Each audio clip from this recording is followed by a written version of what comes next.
I would like to thank all of you because without the support from all of you and the ACTU, I will not be here. Because I think that is very important that all of you to know, and especially the dues-paying members to understand that the solidarity support is what has kept us alive in the struggle against military regime. So I would like to thank you all. Then what are we doing at the moment? What we just did is that in Adelaide, we requested the senior members of the Australian Labour Party to help us with three things.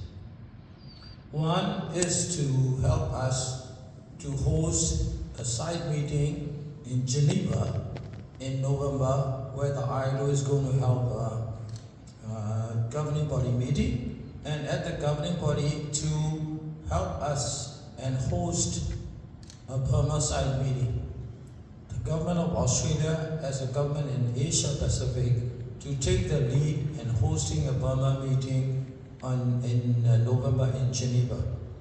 Why? Because we need to get all the governments that agreed to the ILO resolution in 2025 to really start taking the action.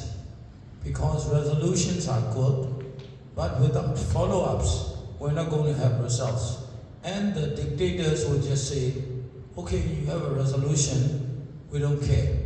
And we have to make it so that they care, and therefore we're asking for a side meeting in November, and we need all of you to support us in trying to get the Australian government take on the initiative in November. That's one thing. Another thing is that we would like to have the Australian government of Australia to work on the ASEAN governments. Australia as a economic power in the ASEAN needs to work with ASEAN 5 points consensus. Because we have the resolutions going on parallel, we have the ILO resolution going like this, then we have the ASEAN 5 points consensus going like this, we have the UN resolutions going like this. Everything is going parallel, whereas there has been no action on the military regime. That is why we are requesting that, one, the government of Australia take the initiative to have a Burma side meeting in Geneva.